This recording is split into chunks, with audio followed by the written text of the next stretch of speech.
Hello guys, welcome back to our channel. आज हम बात करेंगे फॉर्म 320 की, which also means confirmation of corporation and representation. So this form is about जब भी आप कोई ऑफर भेजते हो किसी भी प्रॉपर्टी के ऊपर, this form is always there along with the agreement of purchase and cell.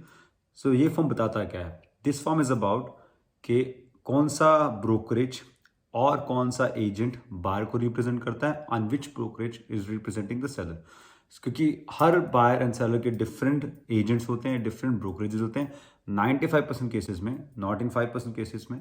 तो उसमें बताता है, इट इंक्लूड्स एवरीथिंग, कौन किसको रिप्रेजेंट कर रहा है एंड इट ऑल्सो टेल्स जो आपका बायर को रिप्रेजेंट कर रहा है एजेंट, उसको किस तरह कंपनसेट मिलता है और कितना कंपनसेट मिलता है। तो चलिए शुरू करते हैं इस फॉर्म को। I will show you guys. 320 conformation corporation representation.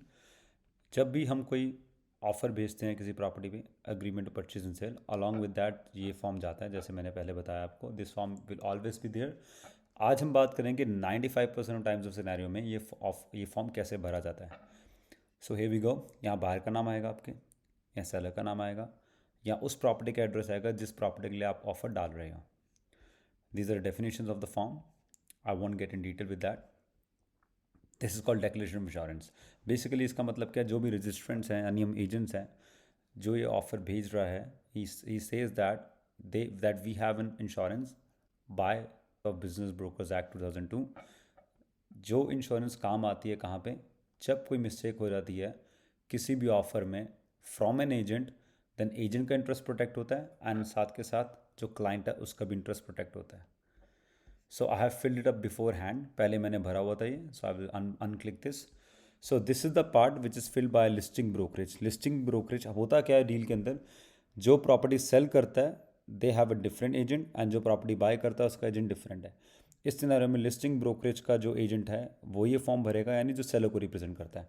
So he will click here and you also will be clicking here. The listing brokerage is not representing customer service provide the buyer. Basically इसका मतलब ये कि buyer को represent नहीं कर रहा, listing brokerage खाली seller को रिप्रेजेंट कर रहा है इस ट्रांजेक्शन में। अब दिस ये केस क्या है, अब जैसे मैंने बोला 95% ऑफ टाइम्स हम ये, मैं आपको दिखाऊंगा फॉर्म भरते कैसे हैं। अब जो रिमेनिंग 5% है उस केस में क्या रहता है, under multiple representation, which means buyer and seller working for the same brokerage. अब ये प्रॉपर्टी में कब भरते हैं, एंड ये वाला column section property sold by buyer brokerage property not listed. अगर आप कोई बायर रिप्रेजेंट करते हो किसी उस प्रॉपर्टी के लिए जो कि लिस्टेड नहीं है एमएलएस पे, उस केस में आप इसको चूज़ करेंगे। तो यहाँ पे हमारे केस में ये ब्लैंक रहेगा। यहाँ बायर के इनिशियल्स आ जाएंगे, यहाँ बाइंग एजेंट के इनिशियल्स आ जाएंगे। फॉर एग्जांपल मैं बाइंग एजेंट हूँ, यहाँ मेरे इनिशियल्स आएंगे, यहाँ सेलर के, और यहाँ पे सेलिंग एजेंट के इनिशियल्स आ जाएंगे। ये मैंने ऑलरेडी जैसे बताया आपको फिल करा हुआ है। Onclick this. सो ये जो सेक्शन है कॉपरेटिंग ब्रोकरेज वाला, ये सारा जो बायर को रिप्रेजेंट करना है, यानी हमारे इस केस में हम है तो ये हमें भरना है। इस केस में क्या है, the cooperating brokerage represent the interest of the buyer in this transaction which is true, we are representing the buyer. और जो बी सेक्शन है इस केस में क्या है, हम रिप्रेजेंट नहीं कर रहे बायर को, हम खाली कस्टमर सर्विस दे रहे हैं। अगर खाली आप कस्टमर सर्विस दे रहे हो, रिप्रेजेंट नहीं कर रहे, उस केस में आप ये क्लिक करोगे। एंड थर्ड सेक्शन में है आप बायर को रिप्रेजेंट नहीं कर रहे, आप किसी भी उसके अग्रीमेंट में नहीं हो, उस केस में आप ये क्लिक करेंगे। बट हमारे केस में we are representing the buyer, so will click this one. अब ये है, this is the fun part for the agents, because इसमें आपकी कमीशन सारी बताई होती है। तो you will choose this. The listing brokerage will pay the cooperating brokerage the commission as indicated in the MLS. तो यहाँ पे आप जब भी कोई प्रॉपर्टी लिस्ट करते हैं या लिस्टिंग होती है, for example I show you, अब कितनी कमीशन किसको मिलेगी वो यहाँ पे लिखी होती है। सो इसी कमीशन 2% लिख देंगे, 2% प्लस HST। ये जो पार्ट है बी पार्ट तब भरते हैं अगर आपकी 2% कमीशन के साथ प्लस कोई मार्केटिंग फीस है या कोई एक्स्ट्रा एडिशनल चार्जेस आप ले रहे हो। अब now this is called commission trust agreement. So ये अग्रीमेंट होता है कि जब भी आप कोई कमीशंस आपको मिलती हैं एज अ कॉपरेटिंग ब्रोकरेज को, बाइंग ब्रोकरेज को, इसमें मेंशन करा होता है कि कौन से ब्रोकरेज के ट्रस्ट अकाउंट में वो रहेगा as per MLAs. So basically जो भी आपकी कमीशन होती है वो सेलर ब्रोकरेज के ट्रस्ट अकाउंट में रहता है एंड वहाँ से आपको पे मिलता है, like they are paying you because they are taking commission from the seller, right? And the last section is you have to put your name here for a buy brokerage. Let's suppose my name Pankit Kapoor and my brokerage name will be coming here, Royal Star Realty। and यहाँ पे जो seller का agent है उसका नाम आ जाएगा and यहाँ पे साइंस आ जाएंगे, सेलिंग बाइंग एजेंट के यहाँ पे एंड सेलिंग एजेंट के यहाँ पे।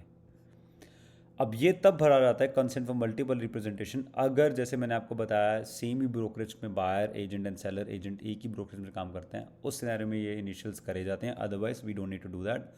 एंड यहाँ पे आएगा acknowledgement done by the buyer, simple. So buyer का नाम आएगा, सिग्नेचर आएगा, डेट आएगी, यहाँ पे सेलर का नाम आएगा, सिग्नेचर आएगी, which means they have received the form, they have seen through, go through the form, and they are satisfied and happy with the form. No issues there.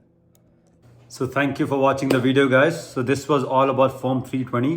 If you have any questions regarding your real estate, and if you are purchasing your first home or you want to invest, kindly connect with me. I'll give you the details to reach out to me, my Instagram page, and also our website and email addresses. Be connected. Thank you. And also, I've never asked this on the YouTube videos. We need some more love. So guys, please subscribe and share the channel. Thank you very much.